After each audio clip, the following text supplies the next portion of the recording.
Friends, in few of our previous videos, we have been discussing about the cell structure.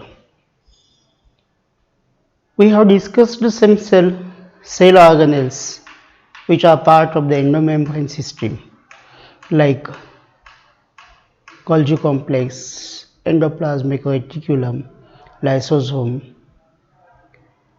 We have also discussed plastids and the mitochondria, which are not the part of endomembrane system, but they are the vital cell organelles. In the cell, there are few cell organelles which are at all not bound by the biomembrane. These are called as the membrane-less cell organelles without membrane.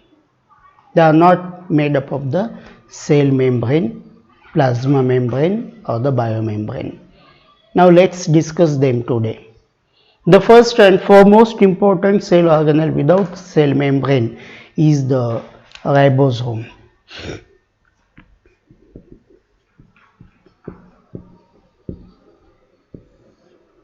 We know ribosomes are the granular structures present in the cytoplasm. They are the granules which are attached to the endoplasmic reticulum also in granular ER, rough ER. And these ribosomes, which were first discovered by Palade in plant cells in 1953, they were discovered by Palade, George Palade in animal cells.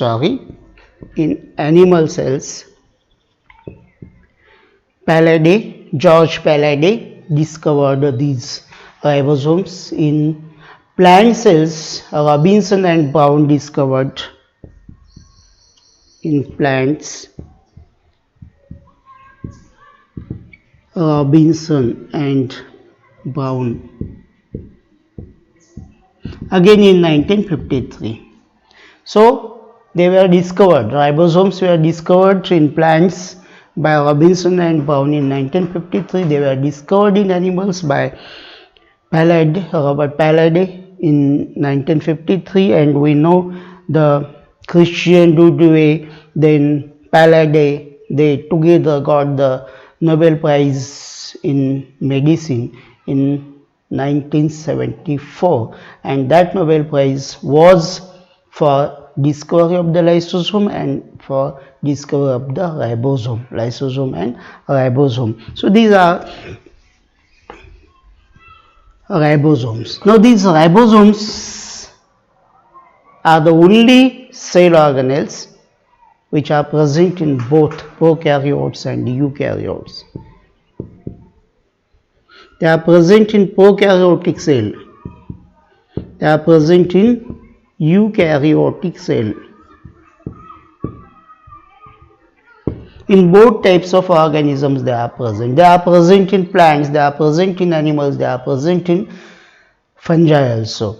They are present in protist and they are present in Monarch also. So these are, I think, only cell organelles which are present in all types of cells.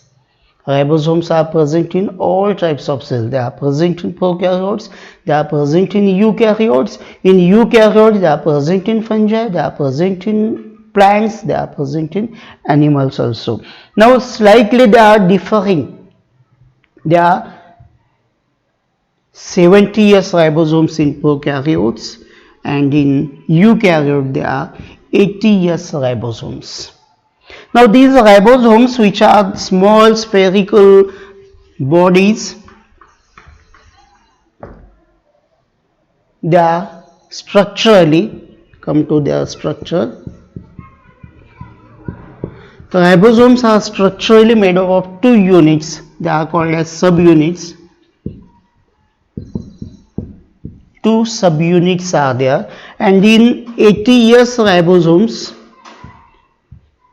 which are the ribosomes present in the eukaryotic cells. The two subunits are 60 years and 40 years. In prokaryotic ribosomes, which are 70 years, the two subunits are 50 years and the 30 years. Now, what is this yes? Yes is a Svedberg unit. It is called as Svedberg unit. Svedberg is the name of a scientist, and this Svedberg, a botanist, he tried to differentiate between these ribosomes, 70S ribosomes and 80S ribosomes, or the ribosomes of the eukaryotes and the ribosomes of prokaryotes, on the basis of sedimentation coefficient. How they sediment, how they form sediments, and on the basis of sedimentation he called them as 70 years and 80 years, and this years is representing the Svedberg unit, and therefore you can see here 40 years plus 60 years gives 80 years ribosomes. It is not addition. Mathematical addition is not applied here. 30 years plus 50 years giving 70 years ribosomes, because this is not mathematical addition. It depends on the sedimentation. When they are sedimented, then on the basis of that they have been differentiated sedimentation coefficient, and therefore their unit is known as Svedberg unit. Svedberg is the scientist. Now these both 70 years and 80 years ribosomes both are made up of, in diagram the figures are like this. They are simple units. This is 30 years unit, this is 50 years unit in ribosomes. 30 years and 50 years ribosomes in the prokaryotes, and in this way it is 40 years and 60 years subunit in case of the eukaryotes. So figure is very simple, though it looks simple in diagram. Actually they are very complicated cell organelles. They are made up of the ribosomal and ribosomal RNA. Basically the ribosomes are made up of ribosomal RNA and ribosomal proteins. They are not made up of membrane, biomembrane. They are made up of only two things, ribosomal RNA and the ribosomal proteins. These are specific proteins. Ribosomal proteins are specified proteins to form the ribosomes. Otherwise it is not the fashion to use R proteins. This is the fashion. RNA is a typical word. We know RNAs are of three types. The messenger RNA is called as mRNA, then tRNA, which is present in the cytoplasm, and ribosomal RNA, which is the structural RNA of the ribosomes. Messenger RNA is synthesized inside the nucleus at the time of transcription. It is coded on the DNA. Messenger RNA is coded on the DNA. It is synthesized. The nucleotides arranged in a particular fashion in a specialized sequence, and mRNA is formed inside the nucleus. Then that mRNA comes out of the nucleus, runs through the cytoplasm, through the ribosomes at the time of protein synthesis, and tRNA, which is scattered in the cytoplasm, tRNA, it brings the amino acids to the ribosome. We would see that later on. So ribosomal RNA, messenger RNA and tRNA, these are the three types of RNA. So ribosomal RNA is a structural RNA and it is present only inside the ribosomes. This is synthesized. Ribosomal RNA is synthesized inside the nucleolus, and this nucleolus is a part of nucleus. Spherical bodies which are present inside the nucleus, they are known as nucleolus. One or two nucleoli plural. One or two nucleoli are formed inside the nucleus, and in that nucleus they are present inside the nucleus and they are forming the ribosomal RNA. So the origin of ribosomal RNA is with nucleolus in the nucleus. So ribosomal RNA and ribosomal proteins, special type of proteins, 2 to 3, in generally 2 proteins in smaller subunit, 3 proteins in larger subunit, both in eukaryotic cell are generally 1:1, 50-50. Ribosomal RNA and ribosomal proteins in eukaryotic RNA is generally in eukaryotic ribosome is generally 1:1, 50% ribosomal RNA and 50% the ribosomal proteins. In case of the prokaryotes, there is slight difference. Up to 65% ribosomal RNA is present in prokaryotes, and equally some 35% ribosomal proteins. So 65-35, that is the proportion in case of the prokaryotes, and 50-50 or 1:1 is the proportion. Generally it may vary according to the type of cells, but generally this is the composition of the ribosomes in prokaryotes and eukaryotes. These are the granules. They are scattered in the cytoplasm, and some of them are present on the endoplasmic reticulum. Even few are present on outer surface of the nuclear envelope. So ribosomes. Now coming to the function of these ribosomes.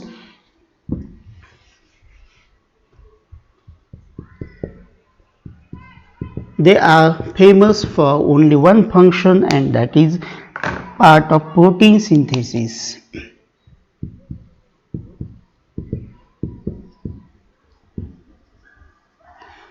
Now this protein synthesis is a process which is not completed at one site or in one step only.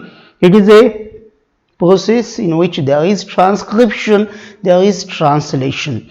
Transcription is the first step of protein synthesis, which is completed inside the nucleus. Just I told, inside the nucleus. We would talk about protein synthesis in a separate video, in a separate lecture, because it is very detailed process. But here in short we would try to understand that protein synthesis is a two-step process. First step is transcription, second step is translation. Now this transcription is a process in which the mRNA is coded on the DNA.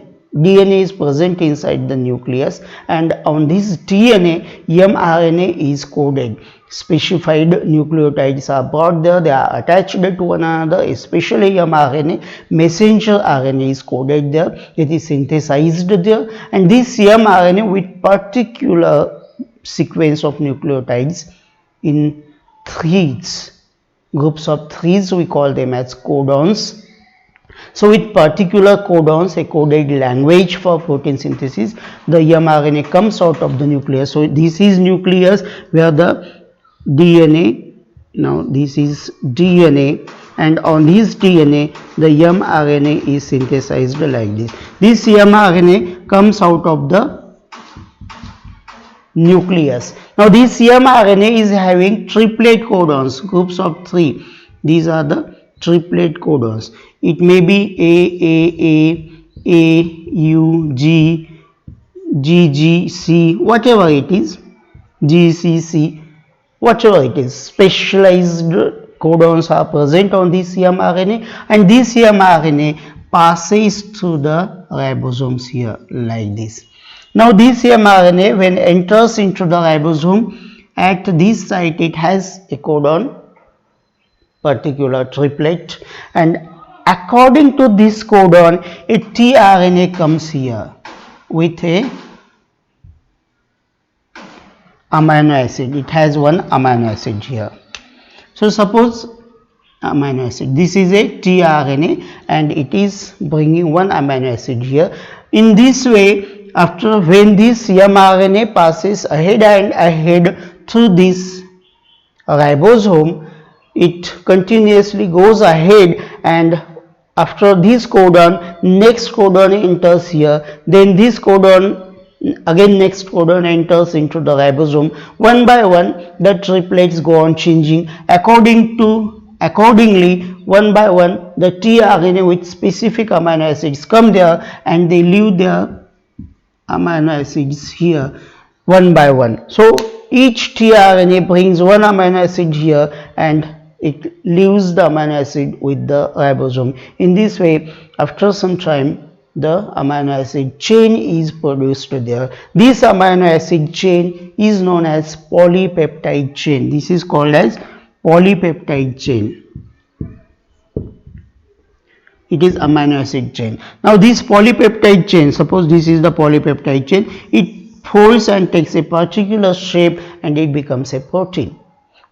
Each protein has its own folding, so when this polypeptide chain folds in a particular fashion, we call it as a protein. Many a times when the ribosomes are attached to the endoplasmic reticulum, this chain directly enters into the endoplasmic chain.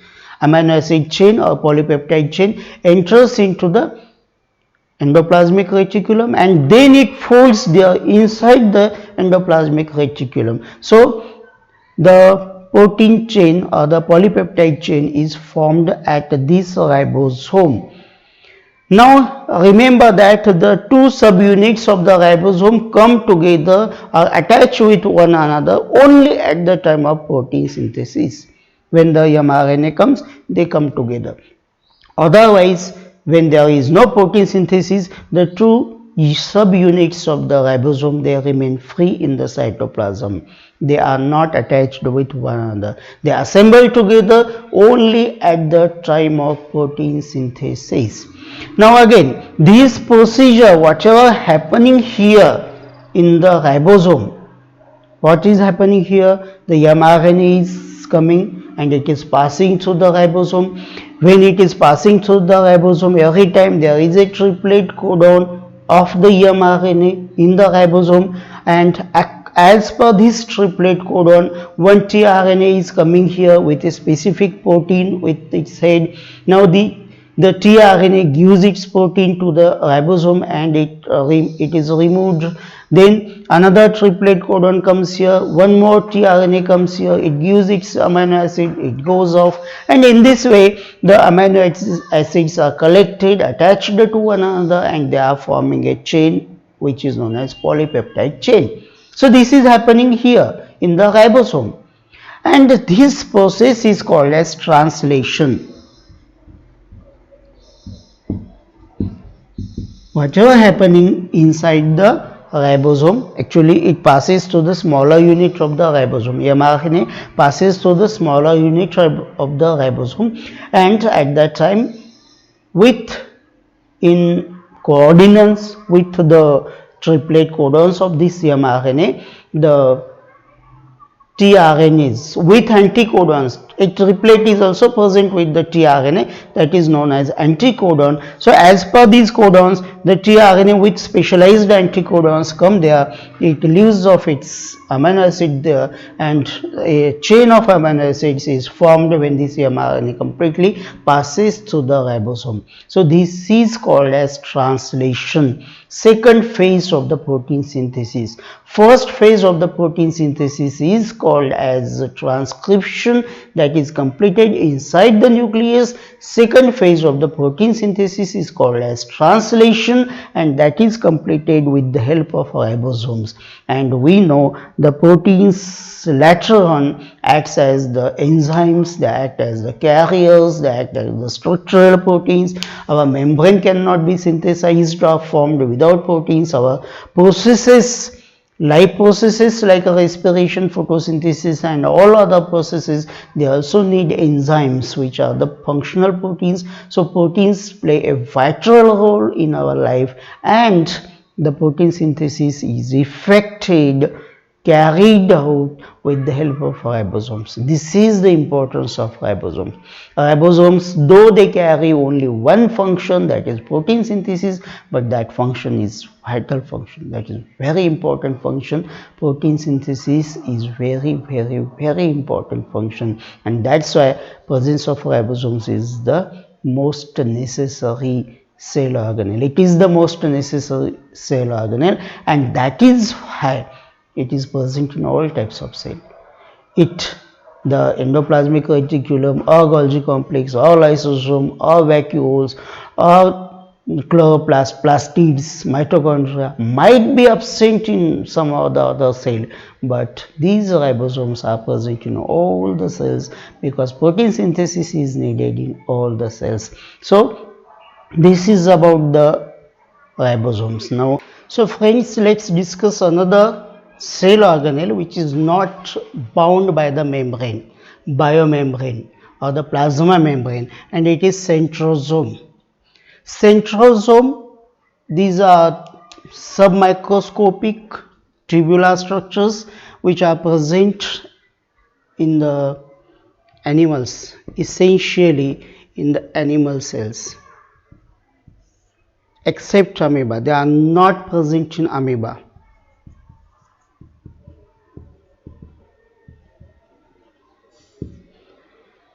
They are not present in plants. They are not present in fungi. So, centrosomes are the cell organelles which are present in the animals except amoeba. They are not present in amoeba, they are not present in plants, they are not present in fungi. The centrosomes are very specific structures. I have drawn here the diagram already to save your time. Now in this case you can see there are two centrioles, two tubular structures which are called as centrioles. So this is a centriole, this is another centriole.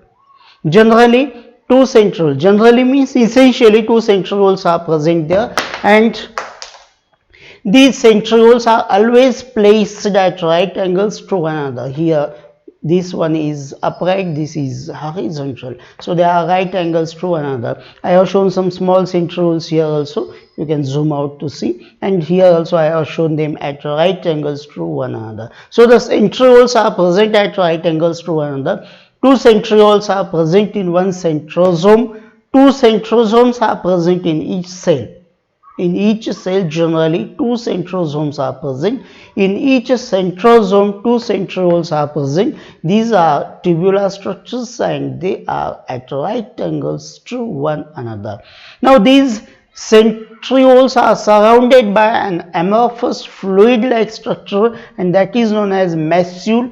Macule is also called as pericentriole material. It is called as pericentriole, around the centrioles. So this material, macule, is very important. It is amorphous material just like the cytoplasm. Now this centriole, when we come to the details of the centriole, this is one centriole, a figure of a centriole. It is called as a cart wheel structure, just like a wheel of the carts, bullocks on the cart, and that cart wheel structure. Now what is here, in case of this centriole, there are 9 peripheral microtubules. The centriole is made up of 9 peripheral microtubules, and each microtubule is a triplet one. It is made of 3 microfibrils. 3 fibrils in each microtubule. So there are triplets of microtubules at the periphery. At the center there is no microfibril or microtubule. At the center, microtubule is absent. At the center, a central hub is present, and this shows some radiating arms, and at the tip of these radiations, the triplet microtubules are present. Microtubules made up of 3 microfibrils, triplet microtubules. They are present at the periphery of this centriole. So this is a cartwheel structure. Now in each triplet ABC, I have tried to show here. Suppose this is A, B and C, three microfibrils. This is end microfibril. C is attached to the base microfibril of the next microtubule. So this C is attached to A. In all the cases, there is A to C linker. These are attached here by means of the AC linker proteins. These are called as AC linker. These are specific proteins. So A and C of each microtubule is attached to one another. AC linker. There are some other linker proteins also at the middle of these radiating arms. So these are attached to one another, and in this way the centriole is forming a cartwheel like structure. Two centrioles are present. From these centrioles arise the microtubules. These microtubules, now coming to the function of this centrosome. What is the function of the centrosome? Centrosome forms the microtubules, and these microtubules form the spindle at the time of cell division. So this is the spindle formation. We know at the time of cell division the nucleus is degenerated, the nuclear envelope is degenerated, all the chromatin material is organized into the chromosomes. Chromosomes are arranged at the center of the cell, at the equatorial plate of the cell. We would discuss all these things in cell division. That is a separate topic. But remember, the spindle is formed at the time of cell division, and the spindle fibers are the microtubules which are produced by these two centrosomes. Two centrosomes are present in the cell. They are present at two poles, or they take the position at the poles. They produce the microtubules, these microtubules, and the microtubules are extended from one centrosome to another centrosome. The chromosomes are cut at the center into daughter chromosomes or the sister chromatids, and these sister chromatids in mitosis, and separate homologous chromosomes in meiosis. That is again a different point, not to need understand here. We will talk about it later on. So the daughter chromosomes or chromatids, they are pulled to their respective poles, and in this way the pulling of the chromosomes or the chromatids at the time of cell division is done by the spindle, by the microtubules formed by the two centrosomes. And this is very important because at this time when there is cell division, the nucleus is inactive or the DNA is inactive. DNA has been coiled and recoiled, forming the chromosome. So DNA is not active. Now in absence of DNA, one cell is going to divide, forming two cells or four cells in mitosis and meiosis respectively. So at that time you see the DNA is inactive and the spindle is formed.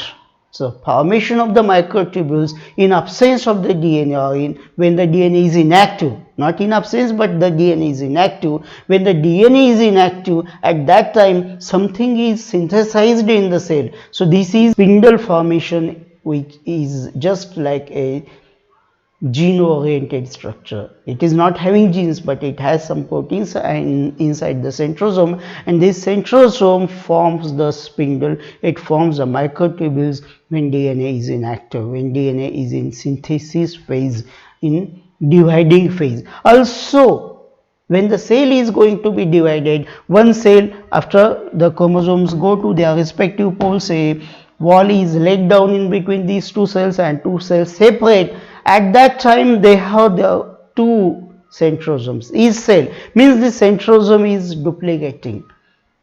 That is also at this time. Actually synthesis or duplication or replication of the centrosome starts in S1 phase in the cell cycle, synthetic phase, S1 phase, and it is completed into Z2 phase. So it is completed at a time when there is inactive DNA. DNA is coiled in the chromosome. So all these things, the formation of microtubules and duplication of the centrosome, is being done at such a time when the nucleus is not there. The chromosomes are scattered in the cytoplasm and they are inactive chromosomes, they are not in synthetic mode. So at that time the centriole, the microtubules are formed, spindle is formed, and centrioles are duplicated, centrosomes are duplicated. So this is the importance of centrosome in the animal cells. Now there is big question, what happens with the plant cell and the fungi cell, because they are not having centrosome. Centrosome is absent in them.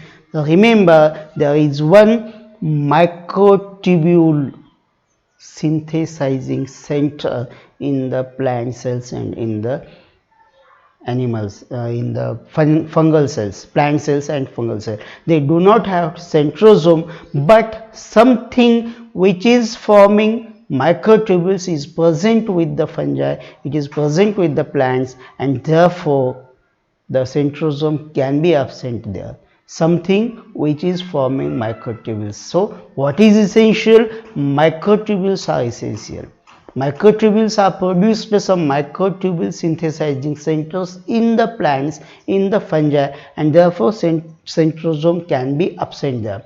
Remember, when there is abnormality or dysfunctioning of the centrosome, it is okay with the cell. It is not harming the cell. If the centrosome is inactive or it is malfunctioning, it is okay. But if microtubules show malfunctioning, if microtubules show dysfunctioning, then it is very dangerous, because the cells cannot divide the chromosomes. Division of the chromosomes at the time of cell division is very important. One chromosome at most, if goes to either poles abnormal, then there is death, cell is dead.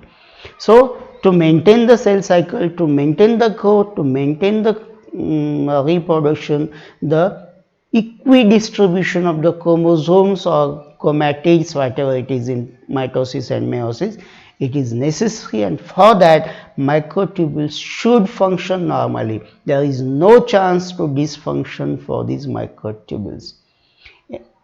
At a time, there may be some dysfunction with the centrosome, but microtubules have to work properly, and then only cell division, proper cell division is effected. So that is the importance of the centrosome and the centrioles and the microtubules. I have some slides of. Now see here, this is a attempt to show you the protein synthesis, translation step in the protein synthesis. Now this is the mRNA, this one mRNA, it is passing through the smaller unit of this ribosome, and at this mRNA is having, see here, 1 2 3 1 2 3 1 2 3 places are there, so they are called as the codons. Separate different codons with differentiating colors, they have been shown here. Different codons are present on this mRNA. So when the codon enters into the ribosome like this, it has a particular tRNA for it. So this tRNA which is present in the cytoplasm, it comes here, it has one amino acid. I take step, this is the amino acid, so it fixes here, then it moves to the A and P site, receptor site, AR and site. So this amino acid chain then handed over to this, and this tRNA then leaves its site, goes into the cytoplasm again. So in this way, one by one the tRNAs come here, they add one amino acids one by one, and a long chain of amino acid is formed. Now the type of amino acid depends on the type of codons. So this tRNA is in these three positions, that is anticodon, this is codon, this is anticodon on the tRNA. So codon and anticodon decides the type of amino acid. Remember, there are 20 different types of amino acids which are taking part in this protein synthesis. So they are arranged in a particular sequence, different types of amino acids, and they form a polypeptide chain. This polypeptide chain later on becomes the protein by taking specific folds. So this process is translation, second half of the protein synthesis, and it is taking place inside the ribosomes. That is the function of ribosomes. This is the structure of centrosome. Here you can see this is one centriole, this is another centriole, these are the microtubules, and around these microtubules there is a fluid like structure, amorphous structure is present, and that is a macule, that is called as a macule, a pericentriolar fluid. Now this whole structure is a centrosome. Now this centrosome is having two centrioles, and this is the cartwheel structure of centriole. Here you can see ABC, such type of three microtubules with triplet microtubules are present here at the tip of this radiating spokes. These are called as spokes, radiating arms.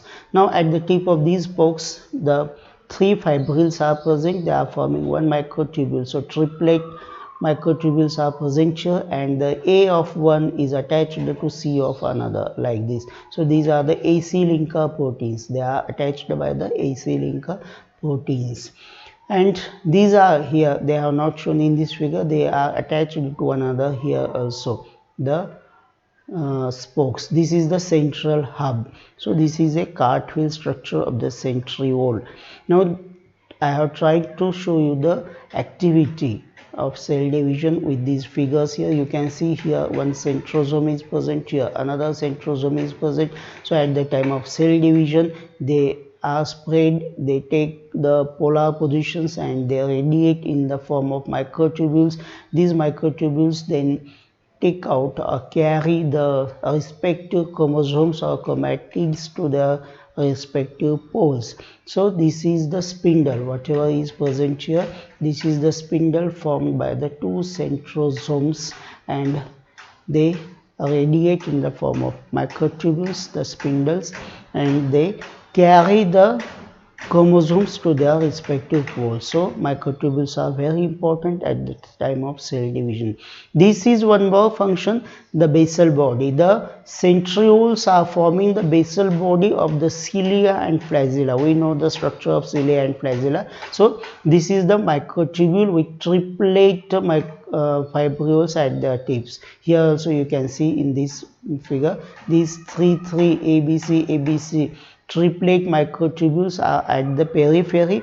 Now I forgot one thing to mention, the structure of this microtubule centriole is called as 9+0, because at the center it is not having any of the microtubule is absent at the center here. So it is just 9 peripheral microtubules, triplet microtubules at the periphery. There are 9 in number, so 9+0. But later on, when it organizes further into the cilia or flagella, it becomes 9+2 structure. You can see here this one, 9 peripheral microtubules and 2 microtubules at the center. So here 9+2. Now all the eukaryotic cells have flagella and cilia with this structure 9+2, but there is one difference. These peripheral microtubules are doublet. Now you can see here outer doublet microtubule. Here also you can see two microfibrils are present in each microtubule. So they are doublet. Here they are triplet. At the base, when it is basal body, when it is the part of centrosome, this centriole is the part of centrosome. So here they are triplet. The microtubules are triplet and at periphery only. So this is 9+0 and this is 9+2, where the doublet microtubules are at the periphery, 9 of them, and 2 at the center. So 9+2 structure in the cilia and flagella.